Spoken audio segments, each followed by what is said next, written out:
Let's welcome in Ric Bucher, who've covered the NBA for years. You see him on Speak for Yourself and other shows on Fox Sports 1. He's kind enough to spend some time with us here on the Doug Gottlieb Show. Buch, let me begin with Zion Williamson. What's going on? Because there's stories where he's off working by himself, but working to get back and getting close and posting pictures where he's in great shape. But then there was a story about him needing another procedure. Yeah. There's the thought, it doesn't reach out to C.J. McCollum. What's really going on from your perspective? Well, he is working on his own. My understanding is he's up in Portland and working with his rehab people, his training people. That's what makes it a little bit difficult to determine exactly where he is and what his condition is. And certainly the New Orleans Pelicans are as out of the loop as anybody. They are getting intermittent reports on what his status is, much like going back to last season. I mean, the injury over the summer, they weren't aware of it for quite some time until after the injury actually occurred. So it's difficult. I wish I could tell you definitively. I don't know specifically exactly where he is. Now, why is all this happening? The drumbeat has been going on for months and months and months that he's really not wed with to being in New Orleans. The relationship with GM David Griffin is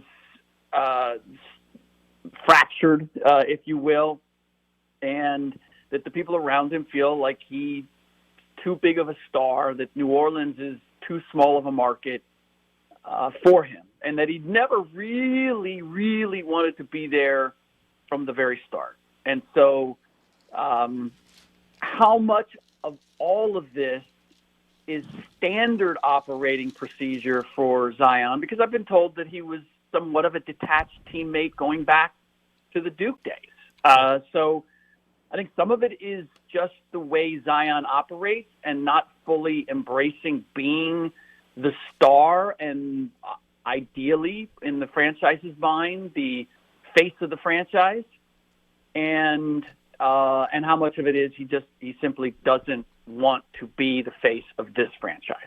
Buch, help me out here. Is it New Orleans specific, like that market or that franchise? No. I think it's small market specific. I think it's the idea that he blew up so big before he ever got to Duke, and then you just got a taste of what the Zion experience was, that it's independent. Like I said this going years and years back when I first started covering the NBA, and Chris Webber came to the Warriors. And the reason that relationship did not work with Don Nelson is because Don Nelson was so used to getting players and making them into stars, to giving them a platform and having them being appreciative of being made stars by Nelly's offensive genius and creativity. Chris Webber came to the Warriors already a star, already established as a national presence. He had a reputation not to build but to protect coming out of the Fab Five and Michigan. And Zion, for slightly different reasons, has the same thing going to New Orleans, or had the same thing going to New Orleans. So if it had been Charlotte, if it had been Minnesota, if it was anything basically other than New York, LA, or Chicago, we'd probably be running into the same issue with Zion Williamson. What's weird, though, is you mentioned Golden State, and whether it's the rise of Silicon Valley or just the popularity of Steph Curry, that used to be a nothing market, and now it's one of the markets to go to. Yeah, and if a player sees the vision and the people around him see the vision, I mean, honestly, look at what Giannis is building in Milwaukee. Milwaukee was a place no one wanted to go, and it's now become a place where you see what's being generated, and whatever's being generated is going to be attributed to Giannis. in the same way that whatever's happened with Golden State, Steph Curry's going to get the lion's share of that. Honestly, I just had this conversation with someone about Anthony Davis, and that one GM suggested he never should have left New Orleans. Yes, he ended up winning a ring with LA, but in the larger scope of things, has he really benefited? Has the perception of him as a player grown as a result of being in LA? There's an argument, there's a debate to be had whether if he had stayed in New Orleans and he had gotten them to a conference finals, or he had built that team into something, that he would be far more celebrated and appreciated than he is right now. Doug Gottlieb Show here on Fox Sports Radio. Let's go to the Lakers. Let's start with if we have to. We do. I do think both of these things are combined. LeBron wanting to play with Bronny and leaving the door open to Cleveland feels like a clear power play, right? Isn't that what that is? To, hey, I'll stay in L.A., but you got to extend my contract. Give me like a Kobe contract at the end, and you got to promise that you take Bronny. This is a leverage play, isn't it? Well, it's certainly a flex, without question. Now, whether it's a flex, whether it's this is, and it's a passive-aggressive one. That's the difficulty here. Is he doing it because he's upset about what they did and didn't do at the trade deadline, or rather didn't do at the trade deadline?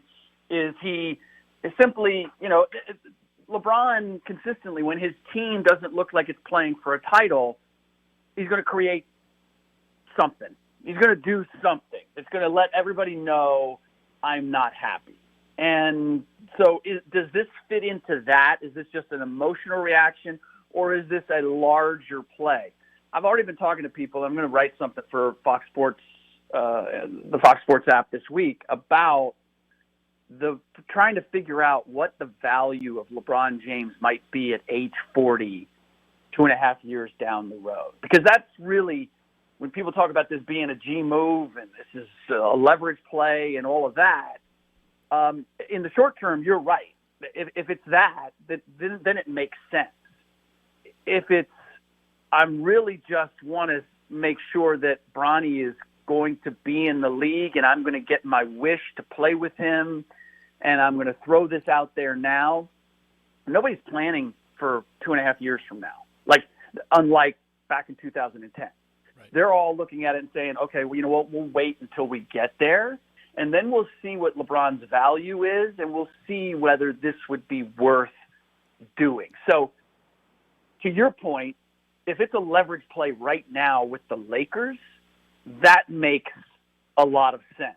If it's, I'm trying to set things up for where they're going to be 2.5 years from now, then it's an overreach. But there's always the possibility with LeBron is that he just got a little upset about the fact that his current situation doesn't put him at center stage. And so he decided, I'm going to let everybody know how unhappy I am by basically saying, hey, I haven't decided where I'm going to play going forward. So just want to let you all know I'm on the market.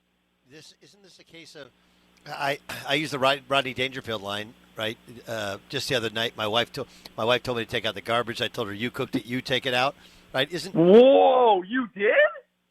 Yeah, that's the. What is wrong with you? No. I'm saying happy for wife, LeBron. Happy life. No, why even pick that fight? I'm saying for LeBron. I'm saying that's what LeBron being unhappy with the roster in L.A. is akin to, you cooked it. Isn't this the roster that he wanted? Yeah, but here's the thing.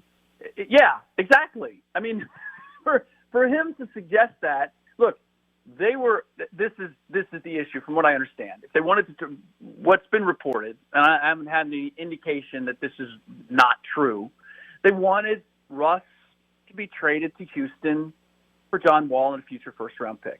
And Pelinka and the Lakers, whoever's making the decisions at this point, was like, we've already expended enough resources, to get you your guy. We're not going to do it for John Wall. We don't see that as an upgrade. Most people around the league don't see that as being an upgrade. And we're certainly not giving up a pick. And there was Houston's not moving him unless they get something along with it. So for Rich Paul and for Clutch and for LeBron, it was like, hey, yeah, it's not a good, our plan didn't work out, but we got a solution. Here's the solution. And Pelinka and the Lakers are like, nah, we don't see that as a solution. And so that, to me, is what they're getting angry about. If we're going to make it compared to your analogy, it would be, hey, would you make me this, and here's the stuff to make it, and then complaining when it doesn't turn out to be the meal that you anticipated, or it's made exactly the way you wanted it, but you decided that you now had a taste for something else. That's how I would compare this to what you just said. But if I was your wife, Doug, I'd be saying, okay, fine, you make it. Ric Bucher joined us. Bucher, the best. Thanks so much for joining us. You got it, Doug.